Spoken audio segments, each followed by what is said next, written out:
Cuando llegué a Oslo por primera vez, hubo algo que me llamó la atención, porque cuando llegas a una ciudad por primera vez, lo primero que sueles hacer es ir a ver pues, el casco antiguo, esas zonas donde se suele encontrar la mayor parte de la historia. Pero en Oslo pasa algo diferente. La historia está, pero no está concentrada como te la esperas. Y esto no es casualidad. Y de hecho no es lo único que llama la atención, porque no es como París, Roma o Praga, que llama la atención nada más llegar, pero aún así tiene algo que hace que muchas personas quieran venirse a vivir aquí. ¿Y entonces qué la hace tan diferente? Pues eso vamos a ver en este vídeo.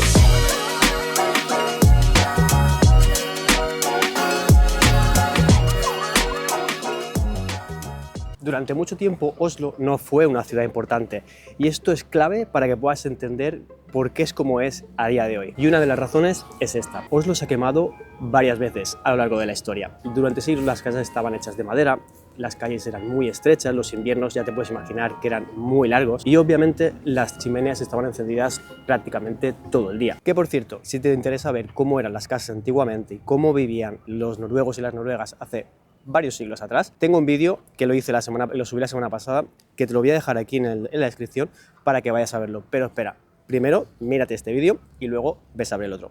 Continuamos. Ya te puedes hacer una idea que la combinación entre calles estrechas, madera, inviernos largos y con las chimeneas encendidas prácticamente todo el día, esto era una combinación perfecta para que cualquier mínimo incendio se propagara muy rápido. Y cada vez que pasaba, tenían que volver a reconstruir la ciudad prácticamente desde cero. Esto obligó a cambiar la forma de construir. Comenzaron a usar más ladrillo, piedra, a hacer las calles mucho más amplias e implementaron normas de construcción mucho más estrictas. Por cierto, no he mencionado el maravilloso día que está haciendo hoy. Volviendo a la historia, por eso Oslo no tiene un casco antiguo como tal, como otras ciudades europeas, ¿no? Y no es que no existiera, es que simplemente desapareció.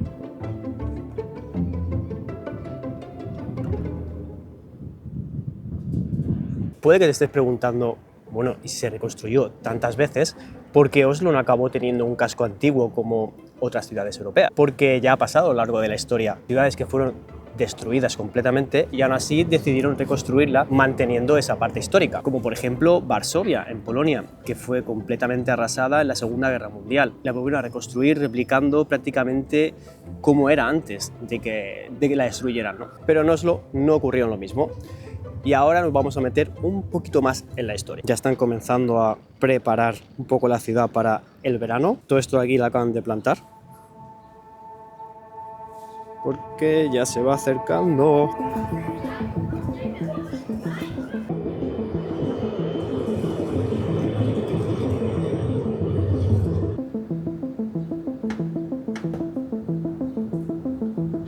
Durante más de 400 años, Noruega estuvo bajo dominio danés, por lo que las decisiones importantes no se tomaban aquí en Oslo, sino en Copenhague, Dinamarca. En ese momento, Noruega formaba parte de un mismo reino junto a Dinamarca, gobernado por el rey danés. Uno de los reyes fue Cristian IV, que gobernó durante finales del siglo XVI y principios del siglo XVII. En 1964, después de un gran incendio que arrasó prácticamente todo Oslo, es él, Cristian, quien decide reconstruir la ciudad. La Oslo original, lo que se podría llamar la Old Town, la parte vieja, es aquí donde me encuentro ahora mismo, que se conoce actualmente como Gamlebyen. Si tú pones en Google Maps Old Town o parte vieja, te va a aparecer aquí.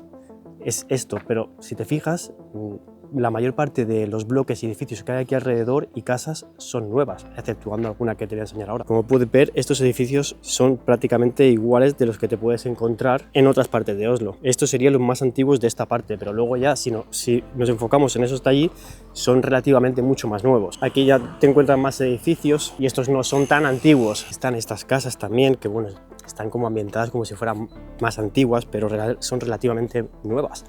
Todos los edificios estos que ves, que te estoy enseñando, ese de allí también. Y esto obviamente tiene una explicación. Tras el gran incendio, Cristian decide mover la ciudad y trasladarla más cerca de la fortaleza de Akershus, que es donde vamos ahora.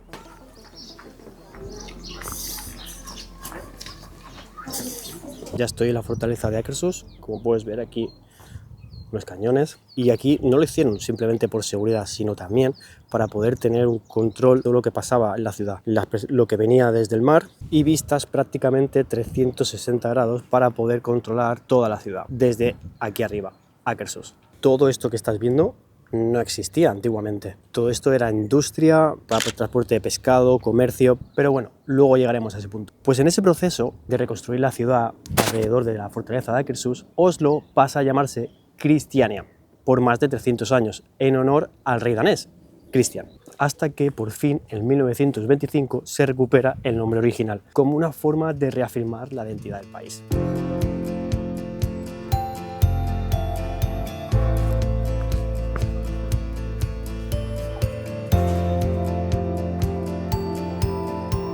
Y eso se nota bastante en cómo ha ido creciendo la ciudad. Durante siglos, Oslo quedó como en un segundo plano. Como te he comentado antes, el poder estaba en Copenhague. Y dentro de Noruega, la ciudad más importante no era Oslo, sino Bergen. A diferencia de otras capitales, aquí no había grandes palacios, ni una aristocracia realmente fuerte que marcara la ciudad. La mayoría de la actividad estaba ligada al trabajo, al comercio y a una vida mucho más práctica. No crece como una ciudad para impresionar, sino como una ciudad pensada para funcionar bien. Bueno, entonces, ¿de dónde viene el cambio? Ahora pasamos a ese punto.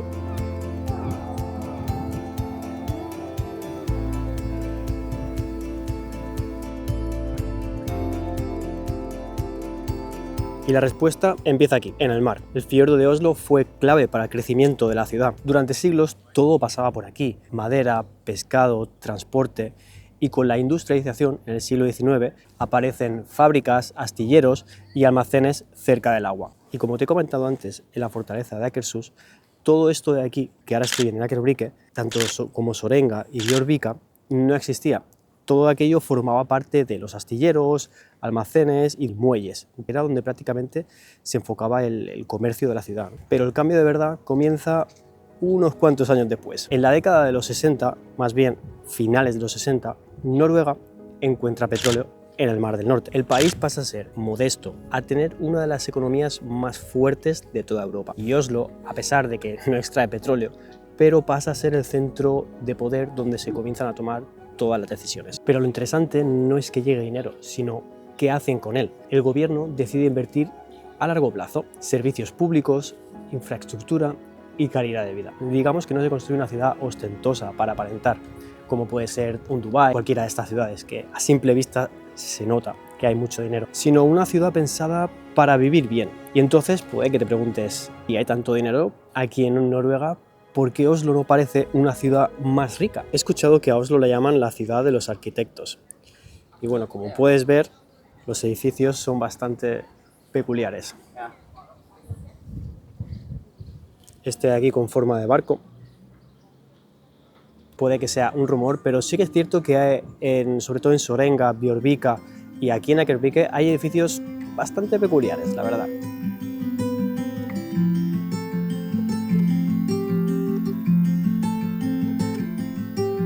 Porque Oslo es el resultado de todo lo anterior: incendios, reconstrucciones, industria, comercio y más tarde riqueza bien gestionada. Por eso Oslo no destaca por grandes monumentos, sino por cómo se vive a día de hoy. Un equilibrio entre ciudad, naturaleza, muchas zonas verdes y espacios pensados para las personas. Pero obviamente no todo es oro lo que reluce. Y hay algo que me resultó bastante curioso cuando lo descubrí. ¿Por qué un país como Noruega, donde la calidad de vida es de las más altas del mundo, donde las ciudades están hechas para vivir tranquilo, donde está todo bastante cuidado y equilibrado, las leyes con el alcohol son de las más estrictas de toda Europa? Pero eso es un tema muy interesante que da para otro vídeo. Así que voy a dejarlo por aquí. Muchas gracias por ver el vídeo y nos vemos el próximo día. Chao.